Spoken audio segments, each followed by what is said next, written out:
Alors j'ai beaucoup de gens qui se demandent quelle est l'audience de C'est dans l'air et si tu la suis au jour le jour.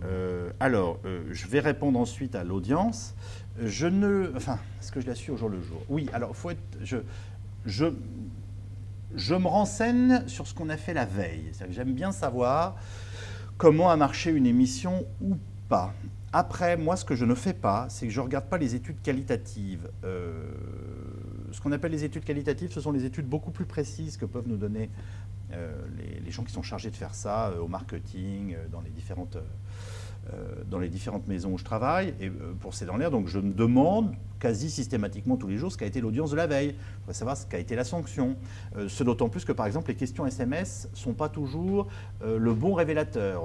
On peut avoir beaucoup de questions SMS avec une émission qui a un peu moins bien marché en nombre de téléspectateurs, où on peut avoir relativement peu de questions SMS sur un thème qui a passionné les gens et où ils regardaient, ils n'avaient pas de raison de poser beaucoup de questions. Bon, voilà. Mais je me renseigne sur l'audience de la veille. Après, parce que justement on est sur le service public et que je pense que c'est l'idée qu'on se fait nous-mêmes des émissions qu'on doit faire qui doit primer, je ne regarde pas trop la structure d'audience. Je ne regarde pas trop, je ne me renseigne pas trop pour savoir si on a plus d'hommes ou de femmes, plus de jeunes ou de vieux, etc. Parce que si on va au bout de cette logique-là, je pense qu'on finit par faire des émissions, ce qui peut être acceptable pour des émissions de divertissement, par exemple.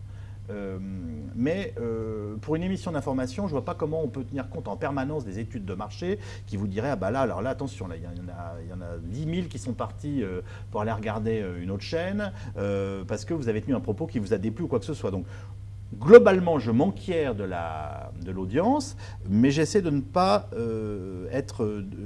ne l'est pas, et toute l'équipe qui prépare cette émission ne l'est pas, d'être dominée par l'interprétation qu'on pourrait faire, l'interprétation en termes de marketing des enquêtes qui nous sont données et qu'on peut avoir au jour le jour. Et sinon, le nombre de téléspectateurs de C'est dans l'air, c'est pas très compliqué. On est en permanence entre 1 et 2 millions, on est même au-dessus, enfin on est plutôt entre 1,5 million et 2 millions de téléspectateurs et on reprend en gros un quart d'audience tous les soirs à la rediffusion à 22h30 sur le câble satellite et la DSL. Donc c'est une émission qui se porte bien